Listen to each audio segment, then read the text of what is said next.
The idea for Warzone kind of evolved over time, but it started way back on Halo 4. So when I joined the team, Warzone was just a pitch.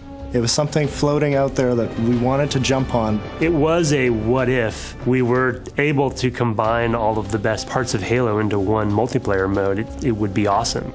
You go online and there would be people talking, you guys need to build the most epic multiplayer experience. But we knew the challenge it was going to be on us to build a game like this. We knew we wanted to focus on competitive, but we also wanted to create something new. So when Halo 5 came around, we said, let's go after this. Let's make the ultimate Halo toy box. And we really pulled it together into this all new massive mode called Warzone. There you go. Here we go. We're back. Yeah! That was awesome. Warzone is everything in one package. You have 2 teams of 12 Spartans meeting in battle on epic scale maps. You have the enemy AI, you have vehicles, you have bosses that will enter the battlefield at key points, and the entire time you're trying to capture the most victory points for your team. The guiding principle for Warzone was the blend of PvE and PvP. So there's all these different ways that you can contribute as a player depending on what your own individual playstyle is, and all of it is contributing to your team's score and your team's success. Your goal as a team is to get 1,000 points or destroy the enemy team's core. Both locked, 2 contacts. Nice job, Red. The maps in Warzone are huge. We have maps that are 4 times as big as any map we've ever built for Halo. It's really a careful balance of making sure that we have large spaces for incredibly epic combat, but at the same time not have it feel sparse. When you start a match of Warzone, your base is overrun by enemy AI. You have to clear your home base out. And when you go out into the war zone, you have all these choices at your disposal. It's like, do I want to go and capture a base, or do I want to go and do combat with a boss? Each team on their side of the map has an armory. And then we've got a garage right in the center. The main advantage of the garage is that it is a place that's further ahead in the battlefield where you can spawn vehicles. If you can manage to capture the 3 objective bases that are on the map, that allows you to then access their base and destroy the power core that's at the center. I need help in the corner. Watch on that corner. Wow, they're on our core already. It's a way for a team that might be out of the battle to come back from near defeat and score that last second victory. One of the coolest new aspects of Warzone is having these bosses on the battlefield. You'll be playing the match and then you'll get a notification that a boss is coming in. And for the really good Warzone teams, they're going to want to focus on those bosses right away.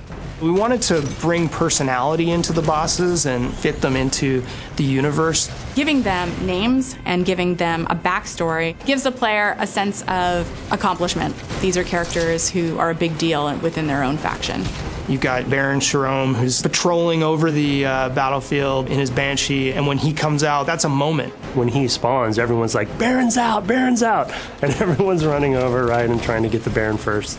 You're going to then have to decide in this boss fight, do I focus on killing the boss, or do I focus on trying to fight the other team off of the boss? There's certain points in the match where that next big legendary boss kill is going to determine who wins the game. We wanted there to be a sense of balance in there for what power items are able to be brought in at what times. Everyone goes into Warzone and they want 3 sniper rifles, 4 scorpions. How do we handle it? How do you balance it? The requisition system is a brand new reward system. It lets you become more powerful as the game progresses. Everything that you're doing, all the kills that you're scoring, capturing bases, all of those things are helping you gain additional rec levels. So within your home base and each one of the 3 objective bases on every Warzone map, you have requisition stations.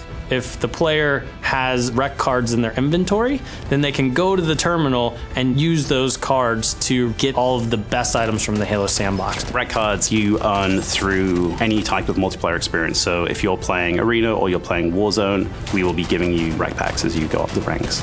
You'll get a requisition pack, and there'll be random things in there, everything from weapons and vehicles to be used in Warzone to cosmetic items you can use both in Warzone and Arena. So as I level up within the match, I get access to the higher level cards that are in my inventory, and I can use that Scorpion card or that Banshee or that rocket launcher No more like fighting for that one spot on the map where the Scorpion tank spawns. No, I bring my Scorpion tank in with me in my wreck collection. But you don't just get to start the match and call it in and just wreck house. You got to actually take bases, get points, and as the battle gets crazier and everyone's leveling up together, your choices get bigger as well. In some ways, Warzone is a Halo player's dream because it's bringing together all the best parts of Halo in one multiplayer experience. We want to make sure that Warzone has something for everyone in there. If you want to defend a base, you can do that. You want to go after the biggest and baddest bosses and work with a few teammates, you can do it. If you want to protect your teammates from afar with a sniper rifle, if you want to fly a vehicle around, you can do that in Warzone. It's this crazy mode where anything is possible. It really just feels like you have jumped into a hot zone. Dudes are running in, there's rockets flying everywhere, and it's just total chaos. When we see the Banshees, the Scorpions, and the Mantises all out in the battlefield and everything is going bananas, that is my favorite part of Warzone. I can't even tell you how exciting it is.